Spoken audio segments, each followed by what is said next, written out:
अहम खबर आपको दें कि convener MQM Pakistan doctor Khalid मकबूल सिद्दीकी की क़यादत में वफ़द ने वज़ीर आज़म शहबाज शरीफ से मुलाकात की है। MQM रहनुमाओं ने सिंध में पीपल्स पार्टी के रवैये पर तहफ़्फ़ुज़ात का इजहार किया। MQM रहनुमाओं ने पीपल्स पार्टी से किए गए मुआहदों पर अब तक अमल दरामद न होने का शिकवा भी किया। मज़ीद जानते हैं डॉन न्यूज़ के नुमाइंदे इमरान हाथ खान से। इमरान, बताएगा मुलाकात में किन अहम उमूर पर बातचीत की गई है?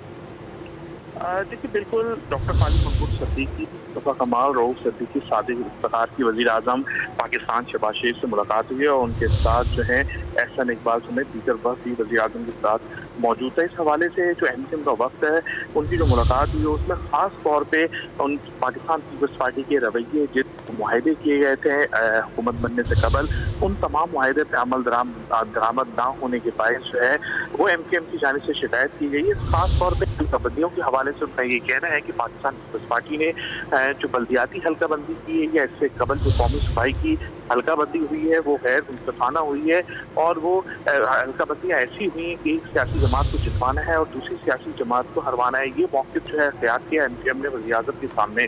उनका ये कहना है कि आइंदा जो होने वाली मरदमशुमारी है उसकी जो तहफ़्फ़ुज़ात हैं वो भी वज़ीर आज़म साहब के सामने रखे हैं कि ये तहफ़्फ़ुज़ात हैं जिससे उनको यकीन है MQM को कि कराची के किन लोगों को सही नहीं गिना जाएगा, मगर वज़ीर आज़म की जानिब से यकीन दहानी कराई गई है कि आइंदा जो है वो मरदमशुमारी के जो तहफ़्फ़ुज़ात हैं वो भी दूर किए जाएंगे, जबकि हल्का बंदियाँ जो है वो इलेक्शन कमीशन जो है वो बगैर किसी सियासी मफाद के या बगैर किसी सियासी जमात को सामने रखते हुए हल्का बंदियाँ करेगा। जी इमरान, बहुत शुक्रिया आपका।